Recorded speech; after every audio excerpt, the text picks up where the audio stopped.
मुख्यमंत्री डॉक्टर मोहन यादव इन दिनों नए अंदाज में नजर आ रहे हैं। एक और वो देश के कोने कोने से निवेशकों को मध्य प्रदेश लाने की तैयारी कर रहे हैं, तो दूसरी ओर उनका सामाजिक कल्याण का अभियान भी लगातार जारी है। सावन का महीना चल रहा है और राखी का त्योहार आने जा रहा है। ऐसे में लाडली बहनों पर जमकर दुलार लुटा रहे हैं। उनकी कैबिनेट ने लाडली बहनों के हित में कई अहम फैसले भी लिए हैं। डॉक्टर मोहन का नारी सम्मान, लाडली बहनों को 450 रुपए में रसोई गैस सिलेंडर, रक्षाबंधन पर 250 रुपए अलग से मिलेंगे। इस महीने लाडली बहनों के खाते में 1500 रुपए की राशि। आंगनवाड़ी वर्कर्स को मिलेगा सरकारी बीमा कवर। आंगनवाड़ी वर्कर्स को पीएम जीवन ज्योति, पीएम सुरक्षा बीमा योजना का लाभ। आंगनवाड़ी कार्यकर्ताओं का 2 लाख, सहायिकाओं का 1 लाख का बीमा। लाडली बहनों को ये उपहार देने के साथ ही विधानसभा और लोकसभा चुनाव में साथ देने के लिए सीएम आभार भी जता रहे हैं। गुरुवार को सतना के चित्रकूट और सिंगरौली में लाडली बहनों के बीच पहुंचकर उन्होंने उपहार का ऐलान किया और आभार भी जताया। बहनों ने आशीर्वाद दिया तो छप्पर फाड़ के सरकार बनी। आपको सबको धन्यवाद देता हूं। आपका आशीर्वाद चाहिए। हमारी योजना चलती रहेगी, चलती रहेगी, चलती रहेगी। बहनों के खाते में पैसे आते रहेंगे। इस योजना के बाद आपके 1250 तो मिलेंगे ही, लेकिन 10 तारीख के दिन याद रखना, एक साथ 25,000 अलग अलग केंद्र पर ये रक्षाबंधन उत्सव लगातार मनाएंगे और 10 तारीख के दिन एक साथ 1250 तो पहले है ही, 250 और जोड़ करके एक सिंगल क्लिक से 1500 रुपये सबके खाते में आने वाले हैं। ये आप सबको अभी से मैं इसकी बधाई देना चाहूँगा। महिला वोटर्स को लुभाने के लिए लंबे चौड़े ऐलान कांग्रेस ने भी किए थे। विधानसभा चुनाव में नारी सम्मान योजना के नाम पर हर माह 1,500 रुपए, 500 रुपए में गैस सिलेंडर, 100 यूनिट तक मुफ्त बिजली का वादा था, तो लोकसभा चुनाव में हर महिला के खाते में 8,500 रुपए महीना डालने का वादा कांग्रेस ने किया था। लेकिन अब कांग्रेस को डॉक्टर मोहन सरकार का राखी गिफ्ट फिजूल खर्ची लग रहा है। इसके पास अपनी आधारभूत संरचना के लिए पैसा ही नहीं बचेगा, बुनियादी ढांचे को ठीक करने के लिए, नवाचार के लिए। इसका कारण ये है कि हितग्राही मूलक योजना और योजना के बजट में खर्च करने पर एक संतुलन होना चाहिए। आप अपनी लोकप्रियता के लिए 250 रुपए दे रहा कर्जा लेके, तो ये तो उधार का वैभव है। इससे मध्य प्रदेश का भला नहीं होगा, न ही महिलाओं का सशक्तिकरण होगा। खैर, कांग्रेस भले ही लाडली बहनों के उपहार को फिजूल खर्ची कहे, डॉक्टर मोहन यादव सरकार और मध्य प्रदेश भाजपा यहीं तक रुकने वाली नहीं है। अगले 15 दिन तक सरकार और संगठन के लोग गांव-गांव पहुंचेंगे, लाडली बहनों से राखी बंधवाएंगे। इसके साथ ही उनके हित में संचालित सरकारी योजनाओं की जानकारी भी देंगे। आभार और उपहार का ये कार्यक्रम गांव-गांव तक चलेगा। अब देखना ये है कि महिलाओं के बीच बीजेपी के इस पैठ का मुकाबला कांग्रेस कैसे कर पाती है। Bureau report, IND 24।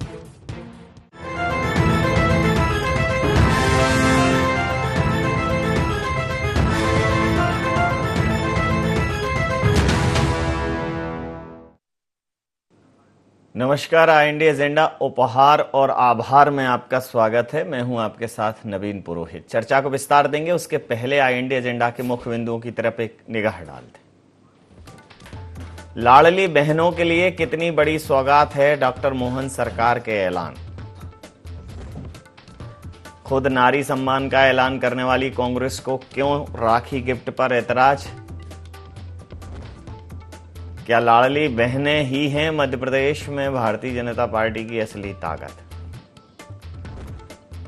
महिला वोटर्स पर भारतीय जनता पार्टी की मजबूत पकड़ की काट कैसे ढूंढ पाएगी कांग्रेस। नमस्कार, इन्हीं सवालों के साथ चर्चा में आप सबका पुनः स्वागत है। मध्य प्रदेश में लाडली बहना योजना टर्निंग पॉइंट साबित हुई थी पिछले चुनावों में और आधी आबादी का भरपूर समर्थन मिला था। अगर भारतीय जनता पार्टी की योजनाओं पर गौर करें, चाहे वो केंद्र की योजनाएं हों चाहे राज्य सरकार की हों, लाडली बहना से लेके लाडली लक्ष्मी, महिलाओं के संवर्धन और उन्नयन के लिए बहुत अच्छी योजनाएं ये साबित हुई हैं। और छात्रवृत्ति हो चाहे स्कूल शिक्षा के लिए, एजुकेशन के लिए, अब 33% राजनीति में भी आरक्षण है। उसके बाद पुलिस में 33% महिलाओं के लिए आरक्षण मध्य प्रदेश में पहले ही लागू किया जा चुका है। तो ये वो योजनाएं हैं जिन्होंने आधी आबादी को भरपूर अवसर उपलब्ध कराए। मध्य प्रदेश में 1250 रुपये प्रति माह लाडली बहना योजना के अंतर्गत सीधे लाभार्थी बहनों के खाते में जाते हैं, लेकिन चूंकि इस बार रक्षाबंधन भी है तो मुख्यमंत्री मोहन यादव काफ़ी उत्साहित हैं और उन्होंने अपनी तरफ से 250 रुपये की इसमें और वृद्धि की है और कहा है कि इस बार ये रक्षाबंधन का त्यौहार है तो बहनों को मेरी तरफ से ये एक सौगात है। और यह भी कहा कि यह योजना बंद नहीं होगी।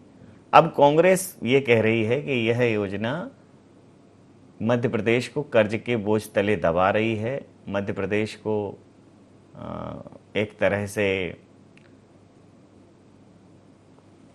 फाइनेंशियल बर्डन की ओर ले जा रही है और आधारभूत संरचना के लिए मध्य प्रदेश में कुछ बचेगा ही नहीं। दूसरा, खुद मध्य प्रदेश में जब कांग्रेस चुनाव में आई थी तो उन्होंने महिला सम्मान योजना 1500 रुपये प्रति महिला को देने का वादा किया था। तो अगर कांग्रेस सरकार में आती तो क्या ये आधारभूत संरचना वाली बात तब उसके सामने नहीं होती? या कांग्रेस की जहां भी सरकार है, चाहे कर्नाटक हो या अन्य जगहों पर जहां कांग्रेस की सरकार है, उनकी सरकारों में इस प्रकार की योजनाएं हैं। तो एक ही योजनाओं पर दो प्रकार का रवैया कांग्रेस का है। भारतीय जनता पार्टी को महिलाओं का समर्थन मिला है, अल्पसंख्यक महिलाओं का भी समर्थन मिला है। 3 तलाक जैसा एक सामाजिक जो कुरीति है उसको दूर किया भारतीय जनता पार्टी ने। तो कुल मिलाकर इस उपहार भी दे रहे हैं और आभार भी व्यक्त कर रहे हैं। तो इसका प्रतिफल भारतीय जनता पार्टी को मिला है और मिलता रहेगा। तो इसी मुद्दे पर करेंगे चर्चा। डॉक्टर वाणी अहलुवालिया जी, मीडिया वार्ताकार मध्य प्रदेश भारतीय जनता पार्टी के हमारे साथ हैं। केदार सिरोही जी, प्रवक्ता मध्य प्रदेश कांग्रेस के हमारे साथ हैं। योगीराज योगेश जी, वरिष्ठ पत्रकार हमारे साथ हैं। वाणी जी, पहले तो यही था कि ये चुनावी योजना है तो चुनाव जैसे ही क्लियर होंगे, फिर कहा कि लोकसभा के चुनाव हैं तो और इसको चलाएंगे और ये चला नहीं सकते, लेकिन सीएम बहुत कॉन्फिडेंस से कह रहे हैं कि योजना चलेगी भी और सब होगा। आपकी प्रतिक्रिया चाहूंगा। सबसे पहले तो आपके दर्शकों को मैं नमस्कार करूंगी और इस डिबेट में मौजूद नवीन जी, योगीराज जी, केदार जी, आपको प्रणाम करती हूँ। देखिए, हमारे प्रदेश के परिवार के मुखिया हैं यशस्वी मुख्यमंत्री मोहन जी, और परिवार के मुखिया ने ये बीड़ा लिया है कि उन्होंने हर वर्ग, हर समाज, हर जाति, चाहे वो किसान हो, चाहे अल्पसंख्यक हो, चाहे वृद्ध महिलाएं हो, चाहे दूसरी मातृशक्ति बहनें हो, सबको ध्यान में रखा है अपनी सब नीतियों में, अपने सब कार्यों में। और वो लगातार अपने कार्यों को वृद्धि देने में और इस प्रदेश के को विकसित और विकास करने में वो लगे हुए हैं। अपने सारे प्रयास उन्होंने वहीं केंद्रित किए। अब आप ध्यान दीजिए कि कांग्रेस की तो बोल चाल और इनके सुरताल ही बदल जाते हैं। पहले तो था कि ये हमारी स्कीम्स बंद हो जाएंगी, ये नहीं देंगे, इतना हल्ला मचाया। आप ही के चैनल में 1-2 डिबेट्स पे भी हुआ है, सब गलत साबित हुआ। ये सब बयान गलत हो साबित, बिल्कुल खोखले साबित हुए हैं और इनके ऊपर कोई आधार नहीं है। ये अब इनके पास कोई तथ्य नहीं है जिससे ये बहस या जिरह कर सके। अब एक और चीज पे आप ध्यान दीजिए कि जब जब इनके पास मुद्दे नहीं होते, ये बेबुनियाद तर्क सामने ले आते। तो क्या आप और हम इनके तर्कों का अनुवाद नहीं कर सकते? हम जानते हैं, हमारी संस्कृति है कि हम सबका साथ सबका विकास करते हैं, वासुदेव कुटुंबकम। मतलब हम सभी की को योजनाबद्ध तरीके से, हम सभी समाज के हर वर्ग को साथ लेकर चलते हैं। तो कोई स्कीम्स में क्या किसी का भेदभाव हो रहा है? स्कीम्स सबको मिल रही हैं, किसी जाति और किसी वर्ण या वर्ग का कोई भेदभाव नहीं है। तो अगर रक्षाबंधन के पावन पर्व पर अगर परिवार के मुखिया ने बहनों को कुछ आशीष दिया है, उसमें क्या बुराई है? उन्होंने कार्य योजना का विस्तार किया है, तो क्या बुराई है? वो सब तरफ एक बैलेंसिंग एक्ट करके चल रहे हैं। एक तरफ उन्होंने आंगनवाड़ी की जो हमारी बहनें हैं उनको भी कुछ स्कीम दी है जिसमें उनको इंश्योरेंस का कवरेज मिले। उन्होंने औद्योगिकरण का भी बेड़ा उठाया हुआ है। उन्होंने जितने छात्र छात्राएं हैं उनको भी स्कॉलरशिप्स दे रहे हैं। आपको मालूम है शेड्यूल्ड ट्राइब, ओबीसी और शेड्यूल्ड कास्ट के जितने बच्चे होते हैं उनका कुछ आंकड़ा आया है जिसमें कितने वृद्धि हुई है, मैसिव। जो बच्चे शिक्षा प्राप्त कर रहे हैं उनकी वृद्धि किन आंकड़ों में गई है, सोचने लायक है। ये सब बयानबाजी खोखली साबित होती है। जी केदार जी, मैं एक आपका कुछ ध्यानाकर्षण चाहूंगा। जैसे महिला सम्मान योजना, आपने कहा था कि अगर हम आए तो महिला सम्मान योजना, जब कमलनाथ जी चुनाव में आए थे तो महिला सम्मान योजना का आपने बोला था, 1500 रुपए देने की बात उसमें कही थी। हालांकि वो लाडली बहना योजना के बाद आपने कही थी। कर्नाटका में आप 2000 रुपए दे रहे हैं, हिमाचल में दे रहे हैं, ठीक है। और 1 लाख रुपए देने की बात कही थी कि हर महिला को 1 लाख रुपए दी जाएंगे अभी लोकसभा में। जब आप ये बात करते हैं तो ये बात आपने कहा कि ये एक तरह से सोसाइटी के इस सोशल सिक्योरिटी की स्कीम्स हैं, ये सामाजिक सुरक्षाओं की योजनाएं हैं, चाहे विधवा पेंशन हो या अन्य तमाम। ये सामाजिक सुरक्षा मतलब महिलाओं को सशक्त करने के लिए कि उनके पास पैसा हो। दूसरा, महिलाओं के प्रति सम्मान बढ़े कि जब सरकार महिला के लिए अच्छा सोच रही है, बच्चियों के लिए अच्छा सोच रही है, छात्राओं के लिए अच्छा सोच रही है, तो जो समाज का एक किसी भी कारण से जो हमारे समाज में नहीं था, कालांतर में आक्रांता आए तो महिलाओं को तमाम कुरीतियों का सामना करना पड़ा। तो अब जब वो समाज की मुख्य धारा में आ रही हैं तो सरकार जब तक उनके लिए योजना नहीं लाएगी, आरक्षण नहीं लाएगी, तब तक होना संभव नहीं। तो जब आप कर रहे हैं, आप खुद ही उसी दिशा में सोच रहे हैं, तो बेहतर होता कि आप कहते कि अच्छा है कि हम 2000 रुपए दे रहे हैं कर्नाटका में या हिमाचल में, आप 2 दीजिए, ये तो ठीक बात है। आप कह रहे हैं कि यहाँ तो वो हालत खराब हो जाएगी, माली हालत खराब हो जाएगी, विरोध कर रहे हैं। तो जो खुद कर रहे हैं उसका विरोध क्यों कर रहे हैं? सर, इसमें ये बड़ा अच्छा चर्चा का विषय, अच्छा प्रश्न पूछा आपने। हम लोग जब से देश की आजादी की लड़ाई शुरू हुई, देश को आजाद कराया, उसके बाद में हम लोगों ने आरक्षण लेकर आए। कांग्रेस पार्टी की देन है जो आज देश में आरक्षण है। दूसरा, हम लोगों ने किसानों को जमीनें दी आजादी के बाद में ताकि वो खेती कर पाए। तीसरा, हमने सामाजिक सुरक्षा के लिए तमाम तरह की योजनाएं हम लोगों ने चालू की और उसके माध्यम से वृद्धा पेंशन, विधवा पेंशन, तमाम तरह की जो पेंशन और बुजुर्ग पेंशन जो भी है वो हम लोग देते आए। ये हमारी कांग्रेस पार्टी की रीति नीति और सोच का ही परिणाम है कि देश में इस तरह की वेलफेयर की स्कीमें चल रही है। हमारे यहाँ राहुल जी ने सबसे पहले 72,000 का देने का काम किया। कमलनाथ जी हमेशा एक बात कहते थे कि जब तक हम डायरेक्ट लोगों की जेब में पैसा नहीं डालेंगे, मार्केट अच्छे से नहीं चलेगा। जब तक बाजार में निचले स्तर तक लोगों के पास पैसा नहीं जाएगा, इकोनॉमी स्ट्रांग नहीं होगी। क्योंकि आज हमारे देश में, हमारे प्रदेश में जो है अनएम्प्लॉयमेंट बहुत बढ़ गया। अभी ईपीएफओ की रिपोर्ट आई है, उसमें इस बार भी 29,000 कम आया, जबकि जनसंख्या बढ़ी है, लोगों का रोजगार का दायरा बढ़ना था, पर 29,000 इस बार कम रजिस्ट्रेशन हुआ, रोजगार कम हो रहा है। इसका मतलब लोगों को सीधे पैसे की आवश्यकता है। किसानों की आर्थिक स्थिति कमजोर हो रही है, हर दिन मतलब हम देख ही रहे हैं। दूसरे वर्गों में भी, व्यापारी वर्ग में भी, या जो इकोनॉमिकली वीकर सेक्शन है, अपर क्लास, उसमें भी प्रॉब्लम है। क्योंकि जब एम्प्लॉयमेंट जनरेट नहीं होता तो सबको, तो हम लोग तो इसका समर्थन करते आए हैं। हम हमेशा चाहते हैं कि लोगों की जेब में सीधा पैसा जाए, जिससे वो अच्छे से अपना जीवन जी पाए। सरकार बनाने का उद्देश्य यही होता है।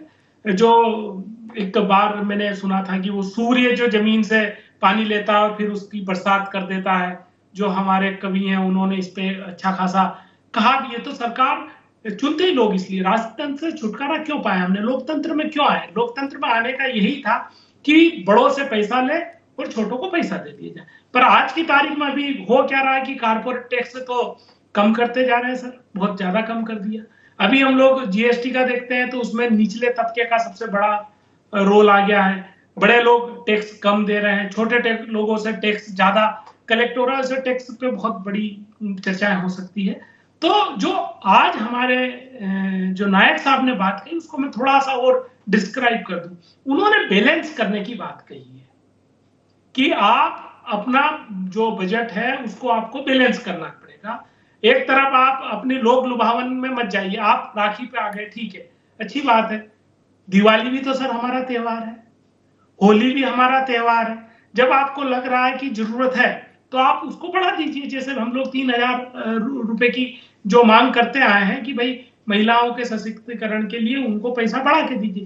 पर आज जिस हिसाब से जो फाइनेंशियल क्राइसिस मध्य प्रदेश में है, 80-88 हजार करोड़ जो आप लोगों की रिपोर्ट है कि अभी उसमें भी लेना पड़ेगा 3.65 लाख करोड़ का जो हमारा बजट है, वो सब उसके चीजें बाद ठीक भी है, हम लेकिन लोगों मेरा को कहना प्रॉब्लम ये है कि जो आप कर रहे हैं उसका विरोध क्यों कर रहे हैं? ये सब तो चीजें ठीक है, ये आप तो दे रहे हैं ना वही चीज।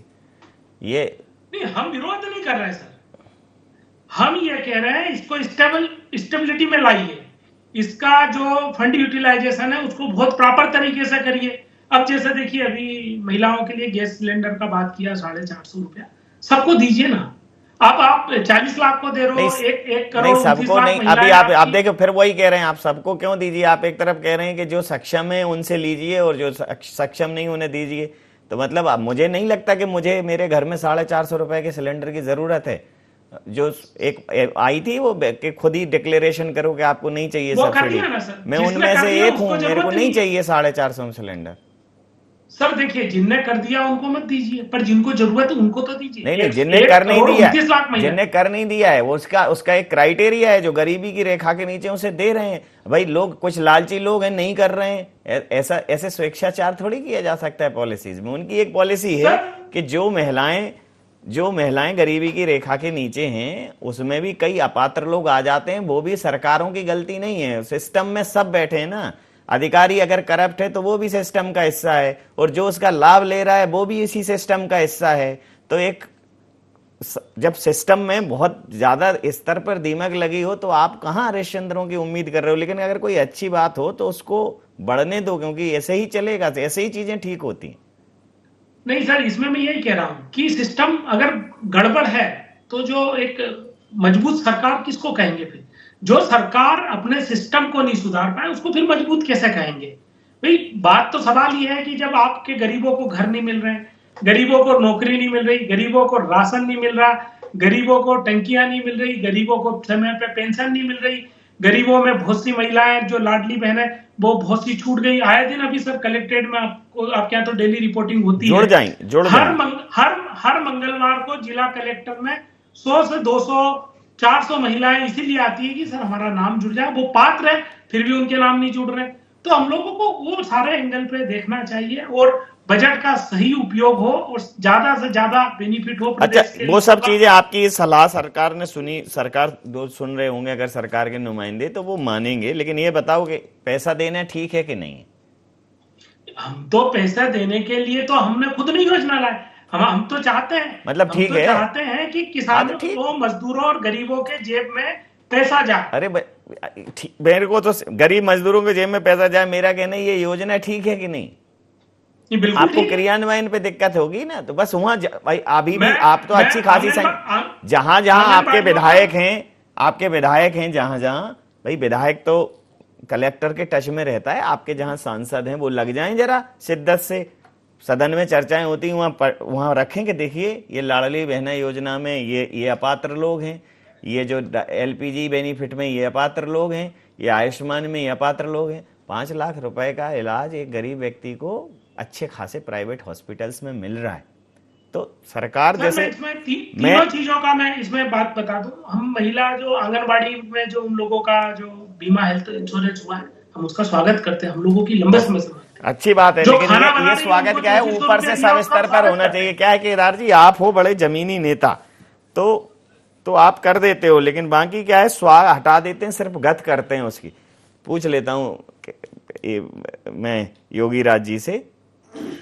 देखिए योगी राज जी, ये जो देश है ये वो देश है जहां हम जिस धर्म और संस्कृति को फॉलो करते हैं, वहां मैंने देखा कि स्वयंवर मतलब सेल्फ सिलेक्शन था कि अगर महिला सशक्त है तो वो अपनी ही समानता के व्यक्ति को अपना जीवन साथी चयन कर सकती थी, और उसके लिए बाकायदा उसी स्तर की क्षमता और योग्यता का आयोजन भी किया जाता था।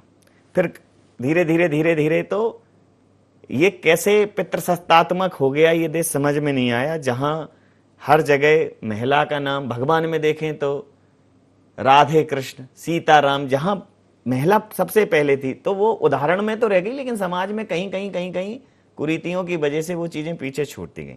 जब उस पर रिसर्च हुआ तो देखें महिलाओं का जब कि बेटी हुई है तो एक मायूसी सी छा जाती है। मध्य प्रदेश में जो लिंगानुपात था वो बेहद चिंताजनक था। लाडली लक्ष्मी योजना के बाद लाडली लक्ष्मी जो योजना आई जिसमें बच्ची को लखपति बनाने की बात की गई, पढ़ाई के लिए छात्रवृत्ति और तमाम चीजें, उससे वो सुधार हुआ। धीरे धीरे लोगों को ये लगा कि जब सरकार उनके सपोर्ट सिस्टम में है और फिर नौकरियों में आरक्षण हो गया। आज पुलिस में देखो आप, हर चौराहे पर लड़कियां ट्रैफिक से लेके सब व्यवस्थित करती नजर आती हैं, तो आज वो कहाँ बोझ है, वो किसी भी जगह बोझ नहीं है और ये बहुत जरूरी है। तो अगर महिला सशक्तिकरण, ये जो लाडली बहना योजना में डायरेक्ट बेनिफिट स्कीम डाल रहे हैं तो सरकार निश्चित रूप से ये फ्री बीज है, लेकिन फिर बहुत कुछ फ्री है। ये जो जरूरी है वो करना पड़ेगा और कांग्रेस वही कर रही है। अन्य राज्यों में 2000 रुपए दे रही है कर्नाटक, और अभी यहाँ 3000 की मांग भी करते हैं कई बार, तो कहते हैं कि 3 क्यों नहीं देते, और 250 बढ़ाए तो फिर कह रहे हैं कि ये क्यों दे रहे हैं, ये तो कर्ज में चले जाएंगे। देखिए नवीन जी, महिला सशक्तिकरण की दिशा में काम होने ही चाहिए और मध्य प्रदेश ने एक ऐसी मिसाल कायम की, चाहे वो मोहन सरकार, मैं तो अभी कहता हूं कि सर एक और मेरा जी प्लीज जी बोलिए। मध्य प्रदेश में तो एक ऐसी मिसाल कायम हुई, चाहे वो मोहन सरकार हो चाहे शिवराज जी की सरकार हो। या तो अब ये कहा जाने लग गया कि बस आपके घर में लड़की का जन्म हो जाए, बाकी तो उसकी जन्म से लेके उनके लड्डू बटने से लेके और उनकी सारे खर्च कन्यादान तक। मतलब यहाँ ये मध्य प्रदेश वो स्टेट है देश का कि आपको जापे के लड्डू भी मिलेंगे यहाँ और कन्यादान की राशि भी मिलेगी। मतलब भरपूर महिलाओं के लिए सम्मान का एक सम्मानजनक माहौल जो बना और इसका लोगों ने फिर अनुसरण किया। अभी आप देखिए महाराष्ट्र में चुनाव है और वहाँ ये लागू कर रहे हैं, वो 3000 रुपये की बात हो रही है महिलाओं को देने की। तो इसमें कोई दो राय नहीं कि सशक्तिकरण होना ही चाहिए और मध्य प्रदेश इसमें अव्वल है।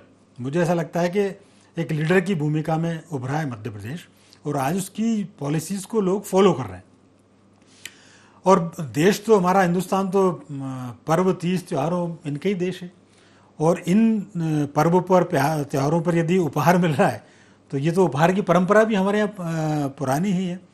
और ये उपहार के साथ साथ अब जैसे ये कांग्रेस और भाजपा की बात भी ना करें, हमारे यहाँ मध्य प्रदेश में कई विधायक ऐसे हैं जो मैं कांग्रेस के भी हैं और बीजेपी के हैं, जो हर साल रक्षाबंधन मनाते हैं, जो हर साल अपने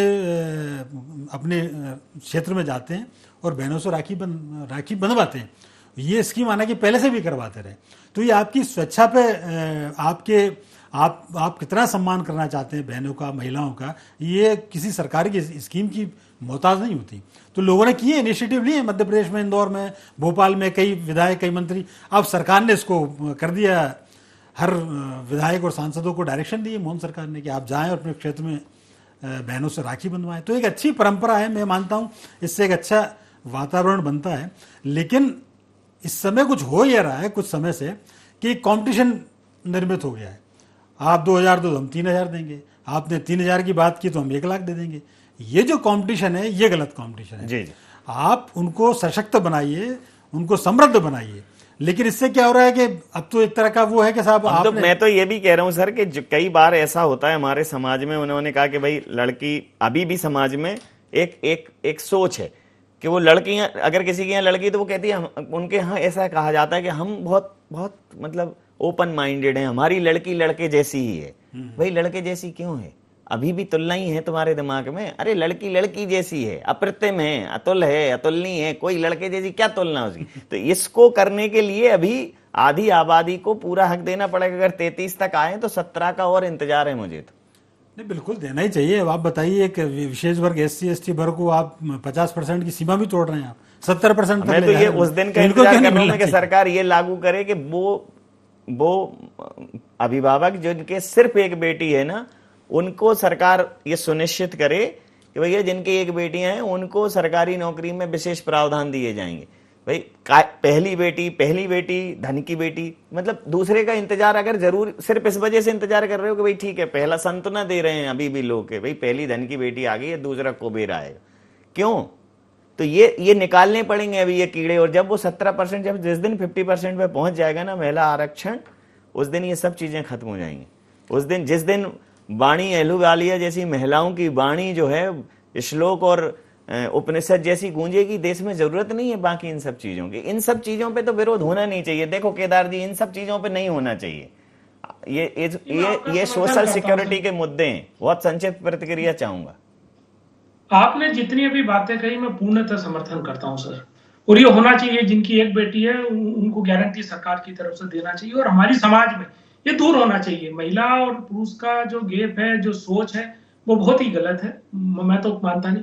हमारे यहाँ जो किसानों में पहले हम लोग देखते थे खेती में बराबर का हिस्सा महिलाएं, और बल्कि पुरुष से ज्यादा काम महिलाएं करती रही है खेती में। उनके डिसीजन सबसे ज्यादा रहे, हार्ड वर्किंग उनकी ज्यादा रही है। तो महिलाओं को तो उनका अधिकार मिलना चाहिए। हम उसके समर्थन में आपकी पूरी बातों का। वाणी जी, बहुत संक्षिप्त प्रतिक्रिया चाहूंगा। मुद्दा इतना अच्छा है कि वो पहले ही राउंड में पूरा समय जो है इसमें कंज्यूम हो गया जी।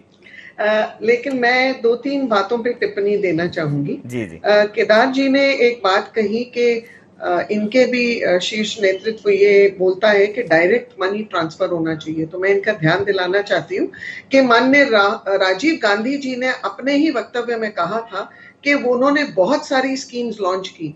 1 रुपया भेजते हैं 25 पैसे जनता को पहुंचता है, क्योंकि बीच में 75 गायब हो जाता है।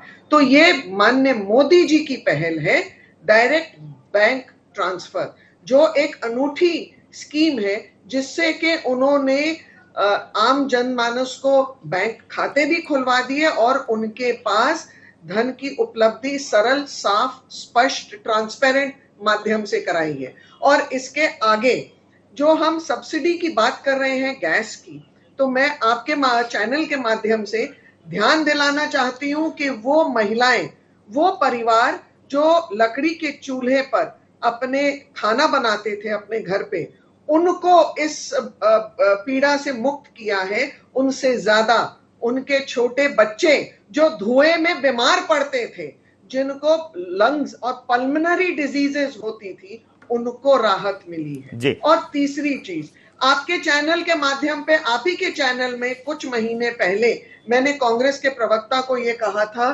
कि मैं मोदी जी के जमाने की महिला हूं, सशक्त भी हूं, सबल भी हूं और प्रमाण भी दे सकती हूं। नहीं, बिल्कुल ठीक है। अंतिम प्रतिक्रिया के साथ चर्चा समाप्त करूंगा। देखिए, ये अच्छी बात है, सरकार ने इनिशिएटिव लिया है। और ये जो जिसकी जिक्र आप कर रहे थे कि वो जो माइंडसेट में चेंज आना चाहिए। हाँ? इसके लिए माइंडसेट मतलब अभी भी क्या होता है कि वो बहुत एडवांस हो गए, तो वो कहते हैं हम बेटे में कोई भेद नहीं करते, मेरी बेटी तो बेटे ही जैसी। अरे बेटी बेटे जैसी है ही क्यों?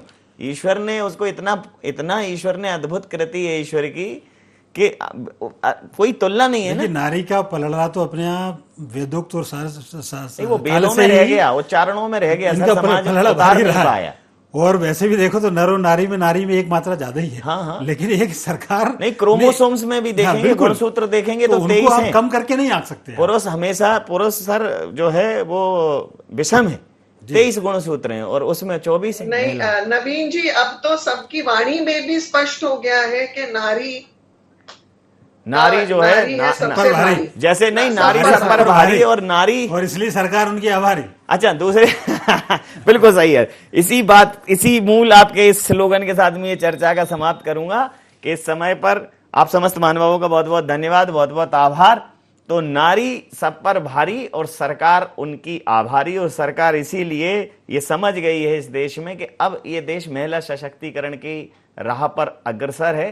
तो सिर्फ न हर क्षेत्र में महिलाओं को आरक्षण मिल रहा है, बल्कि महिलाओं को सशक्त और समृद्ध बनाने के लिए सरकार तमाम ऐसी योजनाएं ला रही है। राज्य सरकारें भी ला रही हैं, चाहे वो कांग्रेस की हो या अन्य दलों की।